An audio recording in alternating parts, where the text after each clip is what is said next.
في حالة لو ما شُفتش حاجة حلوة النهارده، يبقى سمّي الله كده وصلّي على الرسول، اللهم صل وسلِّم وبارك على حبيبي وشفيعي رسول الله محمد،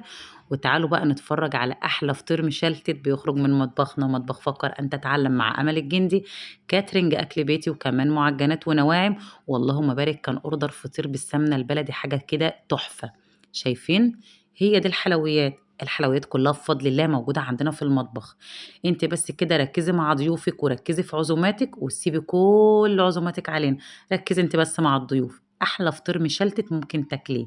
حاجة كده مورّقة ريحتها تجيب آخر الشارع، معمولة بنضافة، متاح عندنا بفضل الله، ده من ضمن شغل المعجنات بتاعنا، فطير مشلتت بالسمنة البلدي حاجة كده الله أكبر. يتاكل حاف والله العظيم يا بنات، حاجة كده لا محتاجة عسل ولا محتاجة جبنة ولا محتاجة حاجة خالص، هو كده يتاكل من غير أي حاجة خالص تحفة، شايفين الجمال؟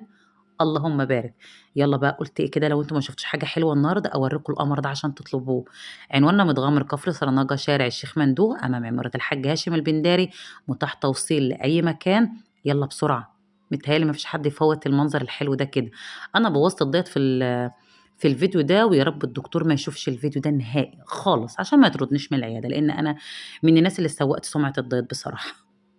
يا رب دايمًا أسيبكم في رعاية الله ولايك وشير لو عجبكم الفيديو بتاعنا، وصباح الخير أو مساء الخير على حسب هتشوفوا الفيديو بتاعي ده إمتى.